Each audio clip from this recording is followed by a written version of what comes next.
Isang pangmalakasang energy ang hatid namin sa inyo ngayong araw. Kung sa mampanin kayo ng mundo at sa mang sulok ng Pilipinas kayo nanonood, kamusta ang energy nyo ngayon? Ako po si Jasmine Romero at welcome sa programang Full of Energy, hatid yan ng Department of Energy. Basta enerhiya, sagot kita. Sa episode natin ngayon, pag-uusapan pa natin kung paano nga ba makakatipid sa energy consumption sa ating mga tahanan. Sa laki ng gastusin sa bawat pamilya, syempre gusto nating makatipid sa ating kuryente. Umaaray na nga tayo sa presyo ng mga bilihin at iba pang mga gastusin.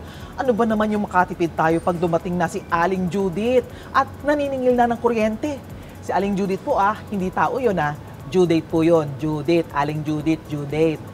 Ayaw nating kabado tayo pag dumarating na siya. Kaya naman, household energy conservation tips ang ating pag-uusapan ngayon.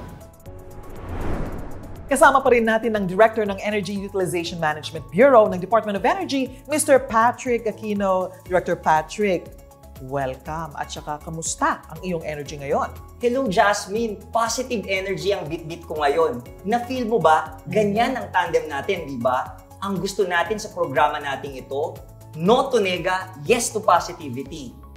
Dapat may mapulot na kalaman ng ating mga ka-energy mula sa atin. Okay, Director Patrick, last time kasi nandun tayo sa TV laboratory. Ngayon naman, iba ang setup natin. Nasaan tayo ngayon? Nasa Gonyo Photometer Laboratory tayo, Miss Jasmine at mga ka-energy. Dito, tinetest ang ating mga street lights. Tinitignan ang brilyo, ang liwanag nito para masigurado na kapag nagmamaneho tayo sa gabi, tama ang liwanag, hindi tayo nahihilo sa daan paggabi. Aba, oo nga parang madilim at saka ang daming may mga hindi ako maintindihang gadgets dito. Kung pwede mo bang i-explain sa amin, ano ba itong nakikita ko? Ang mga nakikita natin actually ay yung ating testing apparatuses. Ang ginagawa nito ay tinitignan nga kung ano ang performance ng ating liwanag sa iba't ibang kondisyon. So sinisimulate nitong laboratory nito ang magiging requirements sa lansangan natin. Kaya naman oras na para alamin natin ang opinyon ng ating mga ka-energy sa topic na pag-uusapan natin. Humihingi kasi sila ng household energy tips mula sa atin. Siyempre para sa ating mga ka-energy, ibibigay natin kung ano ang gusto nila. Ano kaya ang household energy conservation tips ang hanap nila? Kaya naman, panoorin natin ang kanilang masasabi dito sa Opinion mo.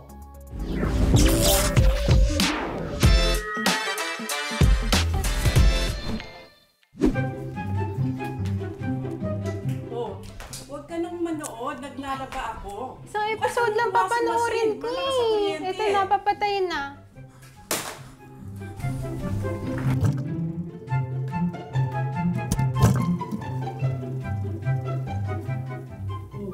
Basta na naman ang bukas ng rep. Malakas sa kuryente yan.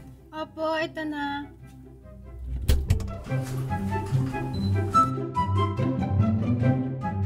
Ano ba yan? Nakabukas na yung aircon, nakabukas pa rin yung electric fan. Ang gastos-gastos mo naman. Maalala ka na sabay-sabay sa kuryente. Palibasa hindi yung nagbabayad. Maawa ka naman. Tayong mga Pinoy, mahilig sa mga pamahiin. Kaya sa panahon ngayon na tumataas ang gastusin, kahit sa pagtitipid sa kuryente, may paniniwala na rin. Alamin nga natin ang opinyon ng mga kababayan natin.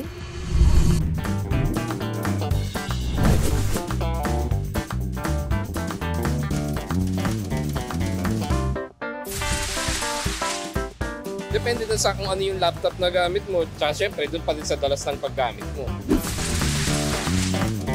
Yes, for me, para sa akin, mas okay siya gamitin kaya sa laptop kasi yung ano ng laptop is mas lessen kaya sa paggamit ng AVR sa computer.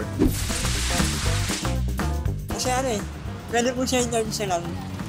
Hindi po siya yung sa kuryente na pinasok-sak mo.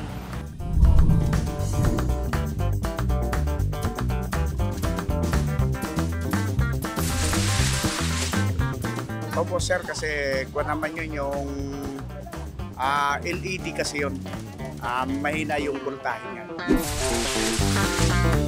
Pangit yung LED, malakas yung kuryente niya, tsaka mabilis masira. Nag-LED na kasi ako eh. Yung mga normal na dati, pwede, matitibay. Tipid pa. Mas tipid po ng konti. Siguro, mga dito rin sa mga 200 sa 10 billion. Mas tipid kasi ang LED. Kaya bumaba yung bill namin lahat.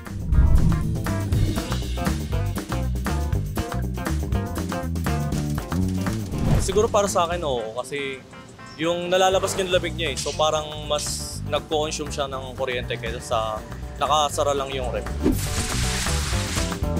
Hanggang sa ngayon, naniniwala pa rin ako dun. Lalo na pag may toddler kasi ko, pinaglalaruan niya bukas sara. Ay, parang mas mataas. Kasi nga, di ba dapat pag may kukuhain ka, kuhain mo na lahat. Pag yung nakasara. Opo. Bakit? Kasi lumalabas yung lamig eh. Kapag nakasara kasi lagi siya, hindi na siya umuubos ng ng lamig sa loob. Kumbaga hindi na siya ganong gumagana yung kanya, yung priyo niya. Nakagisnan nating mga Pilipino ang ilang mga sabi-sabi o paniniwala pagdating sa pagtitipid. May ilan na patuloy na sumusunod sa nakasanayan, pero ang iba, nag-iisip pa rin ng ibang paraan. Siya, si Mami Princesita, isang teacher na katulad ng karamihan sa atin, na problema pa rin sa gastusin. Kaya, sa pagdating ni Judith o due date, sinisigurado niyang lesson learned. Sa ngayon, mataas ang konsumo namin ng kuryente. Okay, dahil 8 kami sa bahay, nagkakasabay-sabay ang gamit namin ng mga appliances. Kaya mataas actually ang konsumo namin sa kuryente. Nasubukan na namin actually na gumamit ng appliances ng sabay-sabay. Kasi nga sa dami namin, no? Especially during weekends, nagkakasabay-sabay ang gamit namin. So ilan yon, no? Simula nung makatanggap kami ng mataas na bill sa kuryente, nagkaroon na kami ng lesson, lahat kami dito sa bahay, na talagang magtipid. No? Kung unlike dati, hindi namin ina-unplug yung mga appliances namin, just like yung TV, yung aircon, and then yung mga electric fan, and other appliances dito talaga sa bahay. Dahil ang gusto namin talaga kasi ready to go, no? Isang pindot lang nandyan na. Pero dahil nga tumaas ang konsumo namin sa kuryente, talagang natuto kami magtipid. Pero sabi nga natin, kahit anong tipid namin, no? Sa pagkonsumo ng kuryente, kung palagi naman yung pagtaas nito, no, yung singil sa bill ng kuryente, parang wala din sense. Taas baba, kahit kaming panay ang tipid.